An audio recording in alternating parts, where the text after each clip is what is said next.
and welcome back to HubSpot Radio Season 5. This season, we are talking about the circular economy, all things digital and technology. Today, we're really excited to be joined by Dave Mackerness, who leads the customer success team at Kaer, where he's responsible for delivering Kaer's brand experience across their regional air conditioning as a service portfolio. As an advocate for the circular economy and the product as a service business model, Dave regularly shares his experiences for those looking to transition to this disruptive business model. We had a great conversation where I learned just how fascinating air conditioning really is. Whether it's as a service or not, I feel like there's so much to talk about on this subject. But specifically, the product as a service business model seems like a core part of this circular economy. Yeah, I 100% agree. And I think it's really interesting that, as you said, air conditioning is interesting, as if before this, the idea of having this conversation, that might not have been true. But also really interesting, but like you say, the thing that Dave describes really well is how the servitization or this business model, product as a service business model, completely changes everything about, because the underlying mindset changes, it changes everything about the business, I think. Another great example is, his job role as customer success lead, which is maybe not the sort of thing you would hear from a traditional air conditioning or old school business. So it's really cool. And the thing to tie it back to the circular economy, and I guess my personal interest, there's all these other benefits and the business goals and everything. But for me, the real core benefit of this business model is it aligns the customers, the buyers' needs, and the businesses, the vendors' needs, and in this case, definitely the goal of being more sustainable, energy efficient, less materials, and just generally better in every way. Yeah, he talks about that holding the core of this business model as sustainability and how that really helps to frame everything else around that there isn't a separate arm of, okay, so let's also think about how we make this business sustainable. It's actually right in the middle of how their business is functioning, and that changes everything, really. It was really inspirational to hear about that, actually. I agree. And so, without any further ado, let's meet Dave.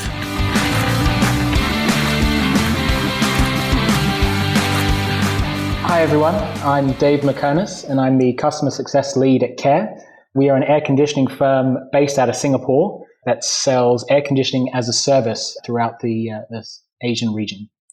And welcome to the podcast, Dave. I'm really excited about this conversation because as a service, or the servitization part of circular economy is such a fundamental, I think, one of the fundamental approaches to genuine circularity. So I thought maybe we would start the conversation there and just get your thoughts on, I guess, exactly what you mean by air conditioning as a service and why Kaer has reached that point and is doing it this way. Okay, sure. So Kaer's been in the air conditioning business for about 60 years, and we've transitioned from being a distributor of air conditioning products and equipment to a turnkey contractor. And we work in the industrial space and commercial spaces, so we don't do residential air conditioning. And about 6 or 7 years ago, we had the idea to move away from the traditional turnkey model where we were being asked to design and build systems for data centers and shopping malls and servitize air conditioning. And the reason that we did that is because, our customers were buying something from us that they didn't actually want. They were buying air conditioning equipment and air conditioning assets, usually at pretty hefty prices, so that they could deliver environments to their customers and then they could run their business. So if you think of, a data center as an example, they need the climate and the cooling so they can run their data center. But actually, it's the comfort and the conditions that they're looking for. So what we did is we said, well, if they're looking to buy an environment or conditions, why don't we sell that? So we said, well, if we can sell air instead of selling equipment like chillers and cooling towers and all of that goes into producing the air, that could be a good thing. So we kind of decided to learn from some of the software companies who had servitized their business. We see it all around our personal lives when it comes to servitization of entertainment and transport. Almost everything has sort of been servitized now. And we said, let's do that in the air conditioning world. I think that's sort of where the idea came from. It was kind of led by the customer and the benefits of that model. But when you talk about circular economy, one of the key things that it did was it moved the burden of being efficient and being circular off of our customers and put it onto us as a vendor. And that's something that we are, I guess, much more able to manage because we're an air conditioning provider and it's sort of our core business. So it really helped to sort of move that burden across from them to us, and sort of allowed us to think in a more circular fashion because we had a portfolio of buildings that we're looking after, and really affect more change in terms of sustainability and the circular economy. That's really interesting. This idea of flipping the switch from in terms of responsibility, which I think I want to come back to, but just to clarify a little bit, this idea of air conditioning as a service, because the infrastructure that you mentioned, the systems still need to be in place in order to sell the air, as you put it. So what does it practically look like for a customer when they are interacting with you? Do they need to already have a system in place and you kind of take it over, or do you provide all those things and then they actually belong to you rather than the customer? How does it work? Yeah, so it works in two ways when you look at new construction versus existing buildings. So for new construction, what we would do is we would design, procure, install the entire air conditioning system throughout the building. We own all of those pieces of equipment in that system, and we pay for the electricity that it uses, we pay for the water that it uses. So essentially all of the CapEx and OpEx that goes into running that system is Kaer's responsibility. And then the building owner just buys air conditioning at a fixed fee or a pay-as-you-use model. If you're looking at an existing building, which actually is much more exciting for us because that's where we can make real gains in terms of sustainability and the circular economy, is what we would do is we go into a building with an existing system and we would buy the assets off the building owner. So let's say, for example, all the chillers and cooling towers are on their books at $2 million. We would write them a check for $2 million and buy them off them. And then we would do the exact same thing. We'd be responsible for that equipment.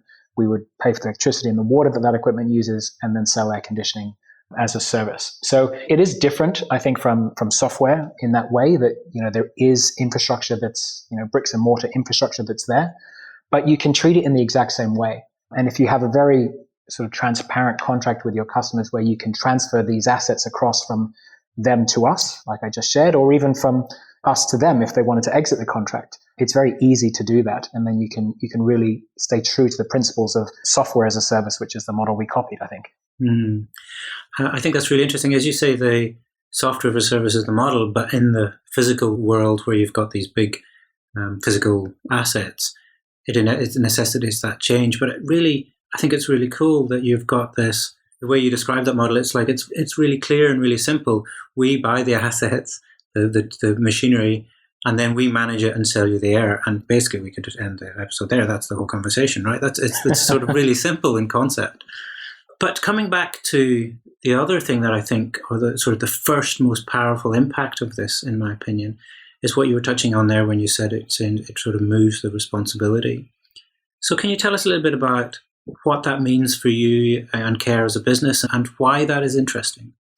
So when you move that business risk of running an air conditioning system away from, let's say, a real estate business and move it into an air conditioning firm, there's a couple of things that you can do with that.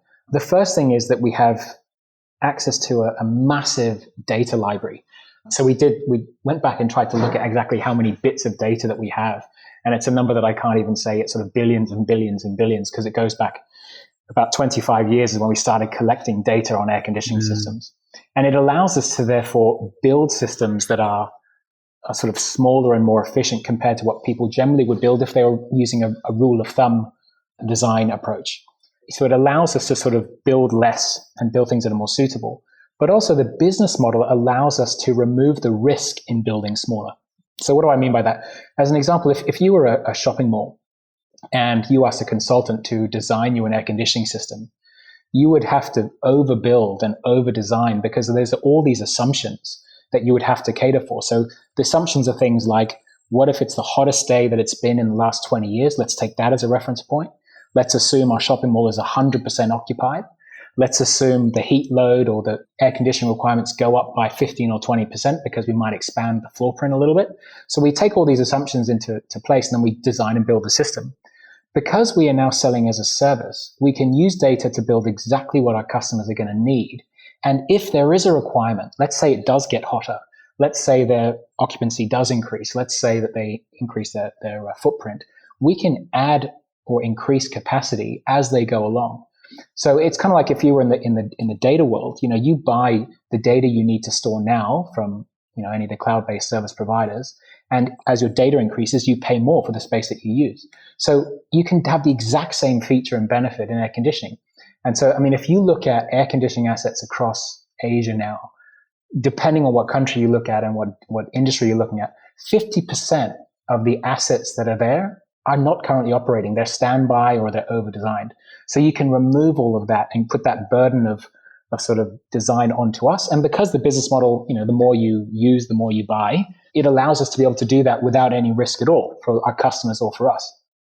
But also when it comes to the efficiency side of things, because we have a price that we're giving our customers, if we can produce the same amount of air conditioning using less resources, and by that I mean less water, less electricity, and less manpower, then it allows us to increase our margins.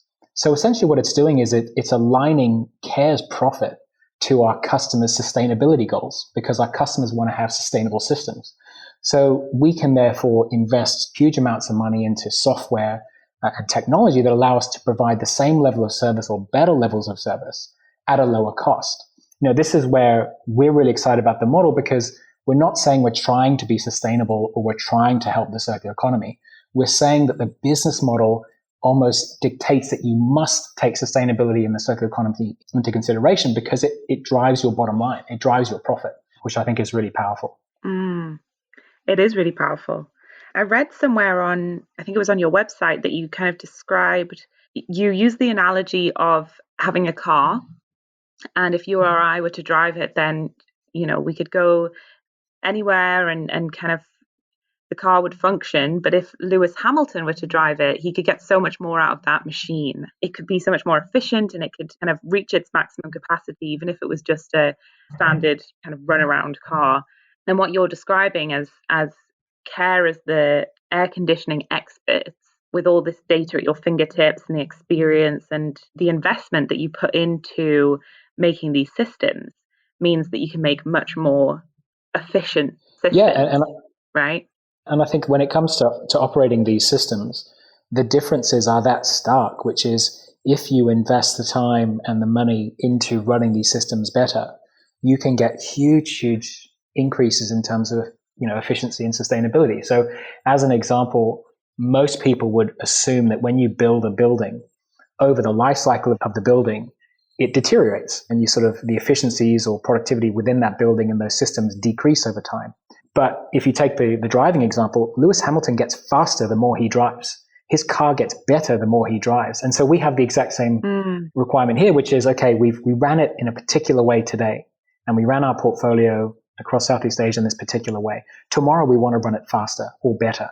It's very simple change in mindset, which comes from the business model. And I think that's the biggest thing that we try and talk to people about, is that it's not that the engineering is different. It's not that the technology in terms of the equipment we're using is different. It's just that we're bought into a very different mindset because of the business model. And by doing that, it's really software, data, and that kind of passion to drive it faster that makes a huge impact. And I think it's not just an impact in terms of efficiency. A lot of people talk about that when we talk about circular economy and sustainability, but also in terms of delivering an experience to your customers. So we have data throughout buildings which can tell you exactly what the conditions are in very precise terms at every minute of every day across our portfolio. When you can access that kind of data, it allows you to deliver a consistent experience when there are so many dynamic kind of changes going on in the environment or in the building itself in terms of people coming in and out, etc.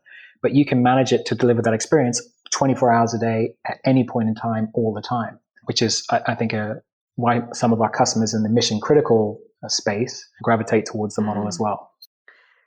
So when you say the passion to drive it faster, to keep getting better at this, in real terms, that's referring to like research and development, right? So presumably there's a huge amount of the business actually focusing on that. Yeah. And I think if you were to ask me that question maybe 5 or 6 years ago, I would say that our passion and interest in running systems is what differentiated us. And that, that was true then, and it's true now, in that we genuinely are interested in how we can run systems better. But I think we're also, learning that we are only human. And when it comes to running complex systems with multiple components, all of which affect each other, we don't have the ego that says we're better than the machines. And I think it became very apparent that this is an industry which requires artificial intelligence. And we've shown that. So because we have a portfolio of buildings now, it essentially justified us investing in technology. So I think that's another great thing about servitization is, if in the old world, if you're selling project by project or construction project by construction project, it really doesn't justify investing huge amounts of money in artificial intelligence and software development, because each individual project can't justify it. If you're running 10 million square feet of space across Southeast Asia and expanding into India, it kind of justifies in investing in this stuff. So we built an artificial intelligence platform called Bricks. I think it was 2015 or 2016 we launched it, that can basically be applied across our entire portfolio, so that all of our buildings are learning from each other and operating autonomously. And I think, the analogy we use is, it's kind of like the autonomous electric vehicles. When they come into play around the world, it's going to have a huge impact on customer experience, but also cost to deliver a service. So we have a fleet of self-driving buildings around Southeast Asia that are constantly learning from each other, because I think there's just too much data for us to be able to analyze on our own. The reason for that, and going back to the theme that you've been emphasizing all the way through, the reason that is possible is because of the business model. If you roll back 50 years or whatever, the building the machine once and selling it and then going and selling the next one would have been the business, right? That's the linear thing. That's what it is. And the only way to optimize that is to sell more things. It's in direct competition, I guess, to the needs of the customer in many ways. It's a sustainable disaster. And it doesn't open up opportunities like you've just described to create these really interesting, innovative, as part of the business.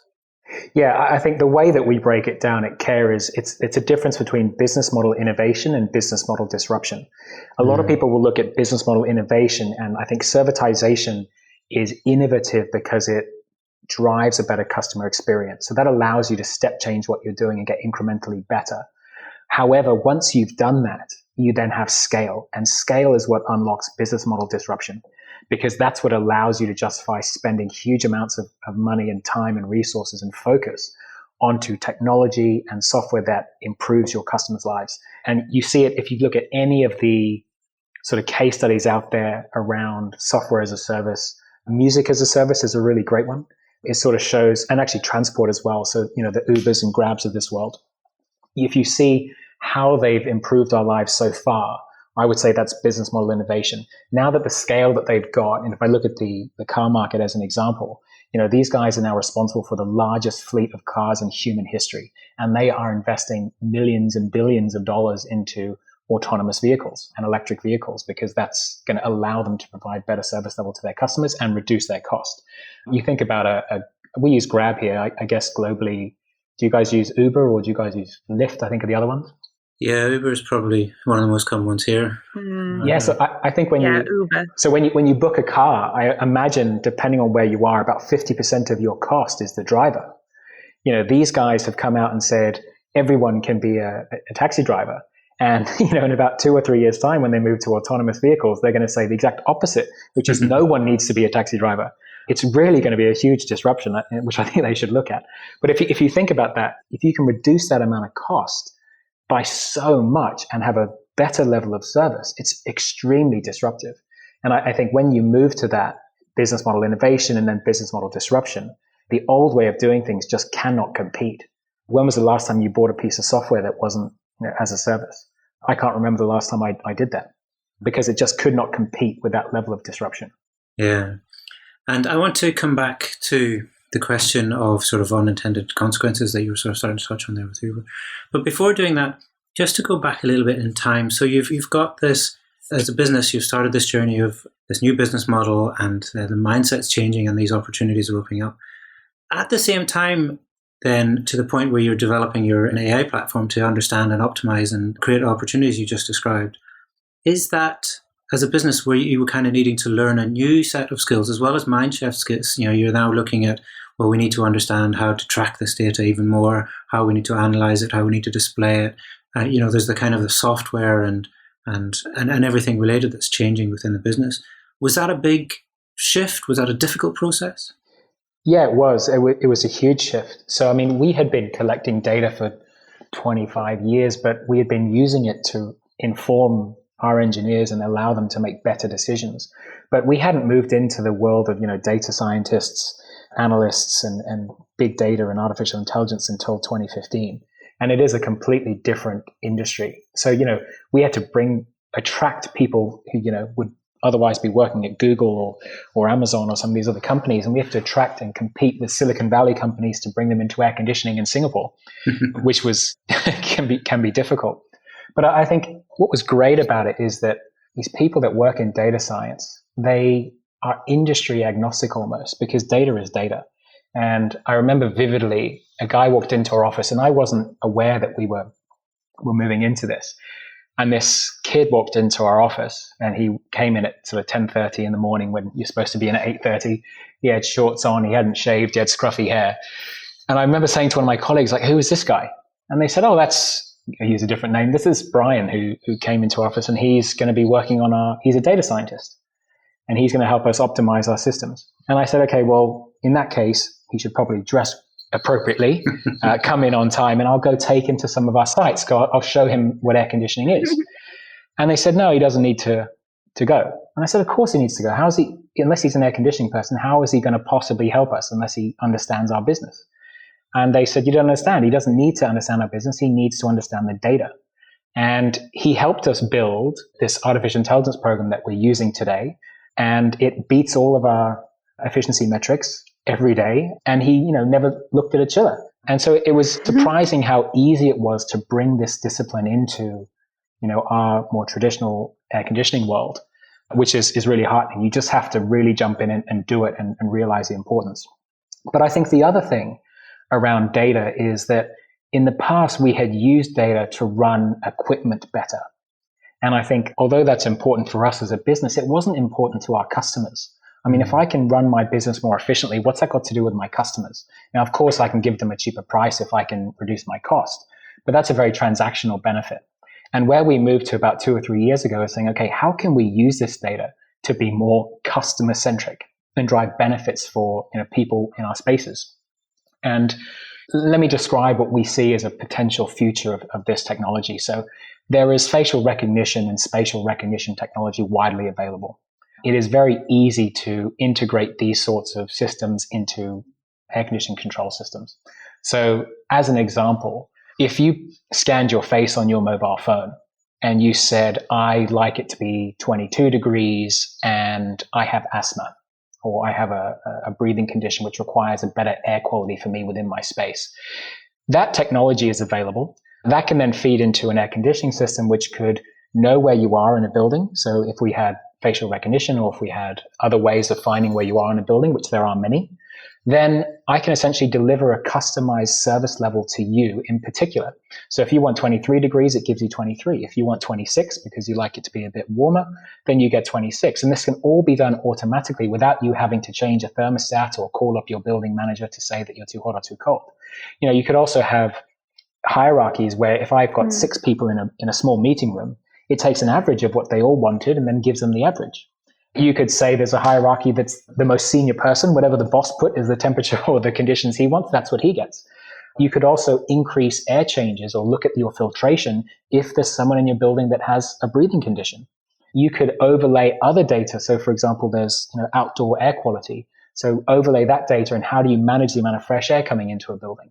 You could update that with, just as an example, we don't do this yet, but the technology is available that if you overlaid, let's say, COVID prevalence across your portfolio, and if there's more prevalence of COVID in a particular area, maybe you increase fresh air and reduce air circulation. Maybe you reduce the velocity of the air traveling in the space, so you reduce transmission. Maybe you put in different air treatments. And it can all be adaptive depending on all these external factors. And so that world I've just described to you is 100% possible. The technology is there today. It's It's not sort of sci-fi. It's not 10 years in the future. It's available today. And it's just a question of how do you use data to give those benefits to your customers in those personalized environments and space conditions, which is I think what we're excited about these days, as opposed to running your equipment better.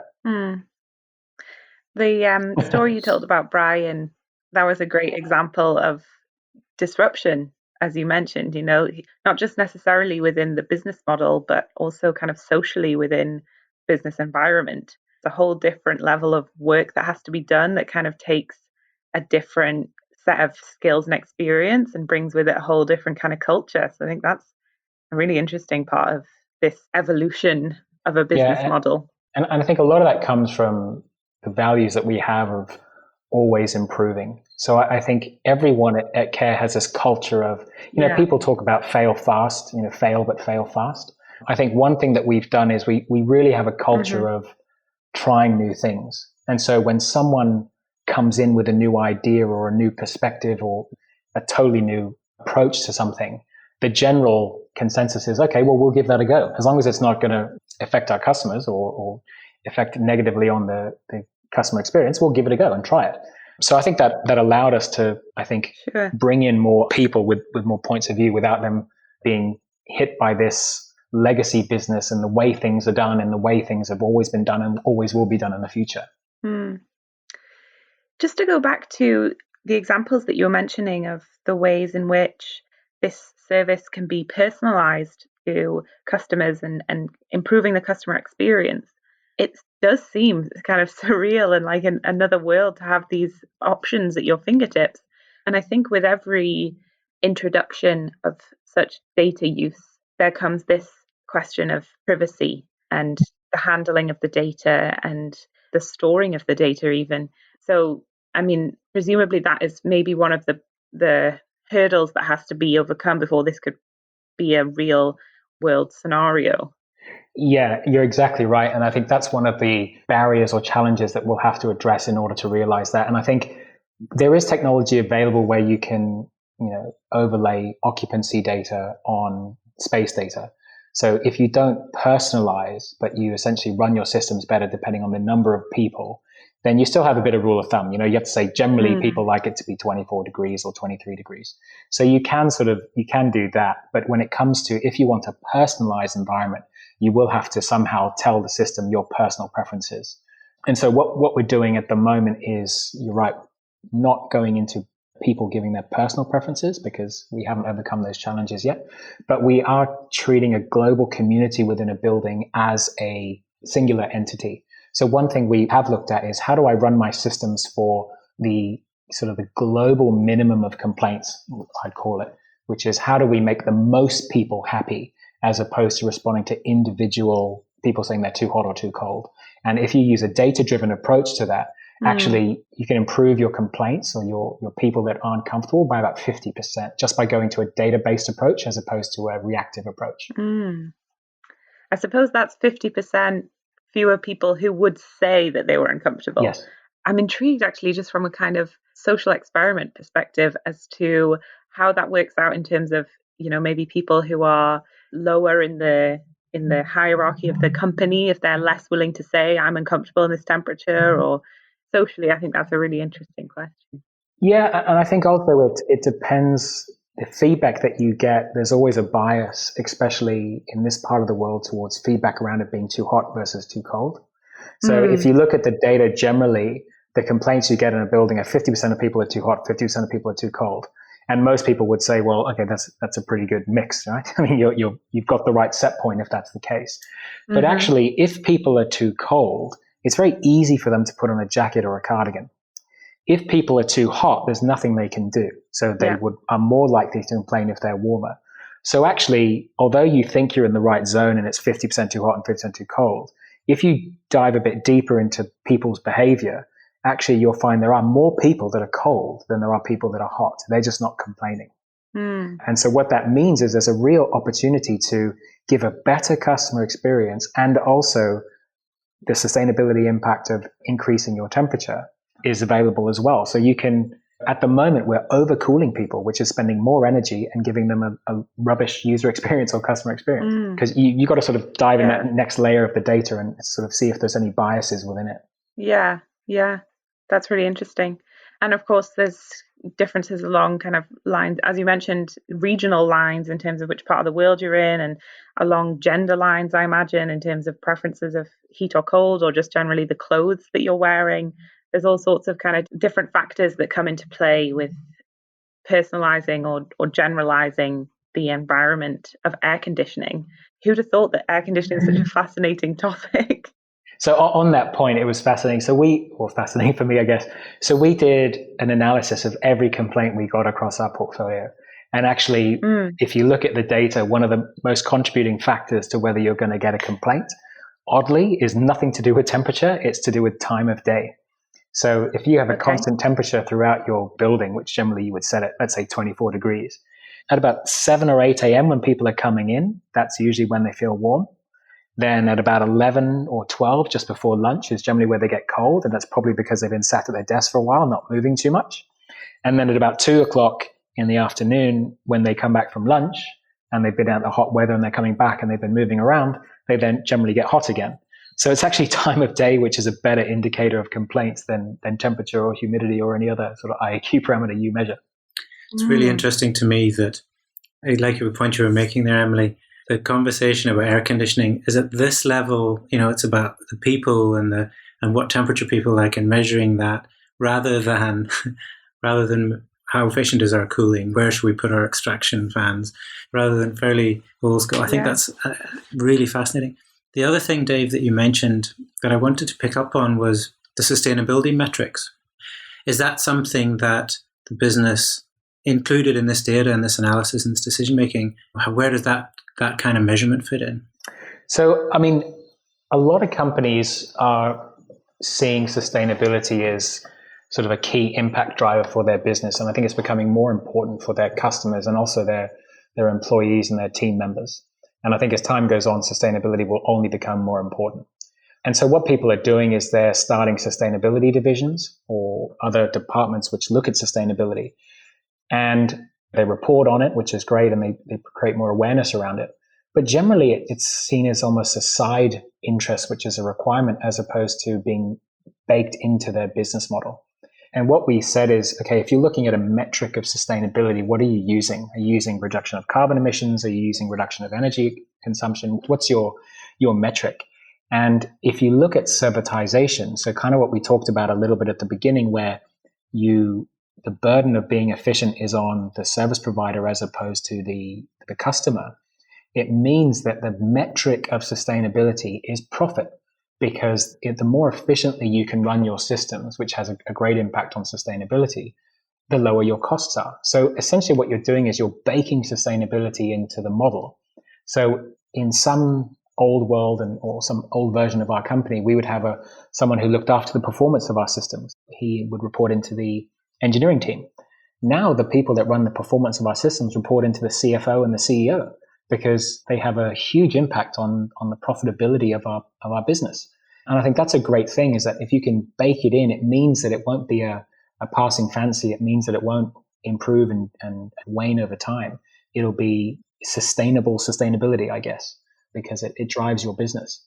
And there was a great quote, there was on another webinar, and there's another guy who was talking about, if you do things because you're trying to be charitable because you think it's a good thing to do, then you have some days when you do it really well and some days when you focus on your business. If you can bake it into your business, it means every day you go into work, that's your key parameter, is your core business. And if sustainability is part of that, it means it never goes away. Yeah, sustainability as a core business objective is really important to making it sustainable, as you said. Exactly. Yeah, it makes a lot of sense. I think what's interesting about air conditioning specifically, another thing that's interesting about air conditioning, as you've mentioned, this business model is aiming at the kind of mitigation of negative climate impacts. But obviously air conditioning is also involved in adaptation. There's parts of the world that are heating up really rapidly. And also in those parts of the world, the economy is changing in a way that more people are kind of working in office buildings and there's a lot of really rapid development happening in those parts of the world. How is the industry changing in that way in terms of this changing climate that we're in?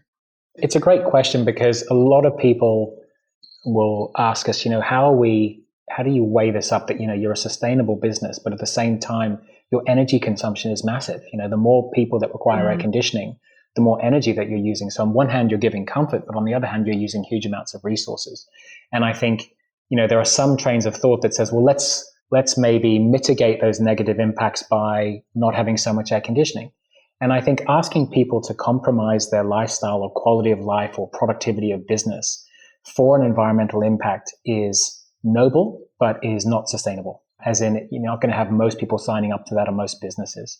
If you can say to people, you can use more air conditioning and you can have it in a sustainable way, that's a much more sort of appealing message for us.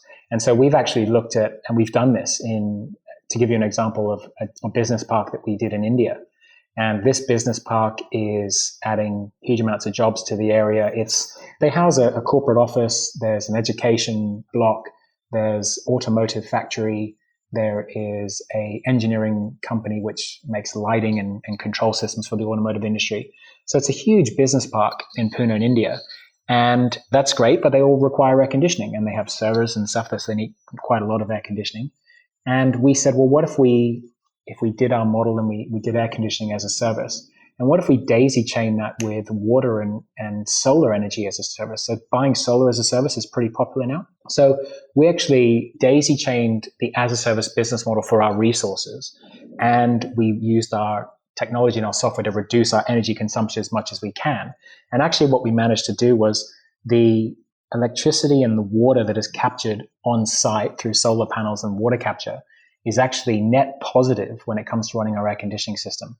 So we actually produce more energy on site through solar panels than we can use, and we can sell that back into the grid. If you look at that business park, it is 100% net positive in terms of air conditioning. So if you ask yourself, okay, well, is there a negative impact which you're mitigating? Well, if you put this business model in and you really use the power of this business model, you can have a positive impact. So you can have more air conditioning and actually give energy back to the global supply chain than you were using. Yeah, I mean, the world is quickly becoming too hot for humans, really. So I feel like air conditioning is a must. It's one of those things that we have to learn how to do better rather than to do less. And that sounds like that's exactly the mindset that Kaer is running with. So yeah, and I think there's two sides to this coin, right? One is the only reason energy efficiency is important is because the energy that we get is terrible for the environment. So that's all burning fossil fuels. Mm-hmm. If you use solar energy and everything is run off solar, then you can use as much as you like because it doesn't have a negative impact. So I think the two sides of the coin is we have the responsibility as vendors in the built environment to reduce the energy consumption as much as possible.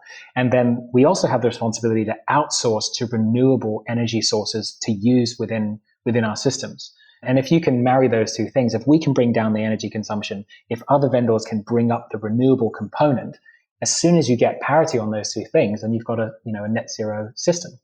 And I think we just need to get there as quickly as possible because we're, as you see in the news, we're running out of time pretty quickly. Yeah. So I feel like we've barely scratched the surface. As so often in this season, we get some really interesting conversations and we barely scratch the surface. We get to some interesting things, but we run out of time. So there's so much there that's just amazing. But there is one thing that I would one final question I'd like to put to you. And I guess that is, why are you talking about this publicly? Why is this, the business model and the concept, a story worth you sharing? So I often get asked that, which is, if this is your secret sauce, if this is your IP, why are you sharing it with everybody? And I think the realization we had at Kaer was that this is not secret sauce, and it wasn't our idea. It wasn't an original idea. If you look at the idea of servitization, we stole it from Spotify and Netflix and Amazon Web Services. Everyone is using this idea to disrupt their industry. So we just looked across and said, why don't we do the same thing? And so it's a really powerful business model that we believe in. And I think when it comes to making a significant impact and achieving some of these things that we've been talking about in terms of customer experience and sustainability and the circular economy, the more people that do it, the better. We don't only want more people buying air conditioning as a service, we want more people offering products as a service because we want to use those services and not buy products. So, we're a huge advocate for the business model. We run all of our data is in cloud-based services. We try and buy solar as a service as much as possible. Even office furniture and equipment, we're seeing how can we servitize that and buy that as a service. And we just feel that it aligns the sort of priorities of the vendor and the customer so well. And then the side benefit is the sustainability and the circular economy. So we kind of just believe in the business model, and we don't think it's IP because it's not our idea. We stole it as well. In fact, the first example we found of servitization was, I think it was 1906 in the US. And it's a story we tell around G.W. Maxwell, I believe his name was. So you can all Google it now and see if I was right. And he invented the milk carton. And he said to Americans, I think it was in San Francisco, he said, you don't need to own cows anymore. You can just buy milk. And that is servitization. Don't own the cow, just drink the milk. So we stole it from him. So I think it's only fair that we try and share it as much as possible. And to such an extent, actually, that our vision as a company, as a business, is actually to make air conditioning as a service the model of choice. It's not about us in particular. It's about that business model and the impact that it has on our industry. Outstanding. That's another thing that I think is amazing. And as an inspiration, as a sort of purpose above and beyond all the other things we've talked about as well. I think that's another really inspiring thread to the story that you're sharing. And I think if there's one last thing I would say is that there's nothing in this world that cannot be servitized. And if we can servitize air conditioning, these huge, massive pieces of equipment and systems within buildings, then you can servitize anything. And there's nothing that's off limits.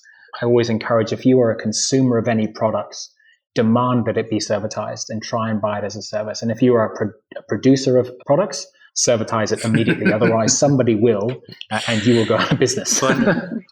Yeah, that's right. That sounds like a challenge to everyone out there who's offering a product. Offer it as a service. Thrown down the gauntlet. Absolutely. So thanks again, Dave. Really appreciate your time. Just finally, for anybody who wants to find out more about the things we've talked about and more about Kaer, where should they go? You can jump onto www.kaer.com, so Kaer.com, or follow us on LinkedIn, actually, which is a great way to see some of the things that we're doing in terms of our software, our artificial intelligence, and our portfolio. Get in touch. Wonderful. Thanks again. As usual, we'll put those links on happyporchradio.com in the episode show notes. Thanks again, Dave. Appreciate your time. All right. Cheers, Barry. Thanks, Emily. Thank you. You can find notes and links from this episode, plus a full transcript at happyporchradio.com. If you are enjoying the show, please take a moment to give us a positive review on your favourite podcast app. Thanks for listening to Happy Porch Radio.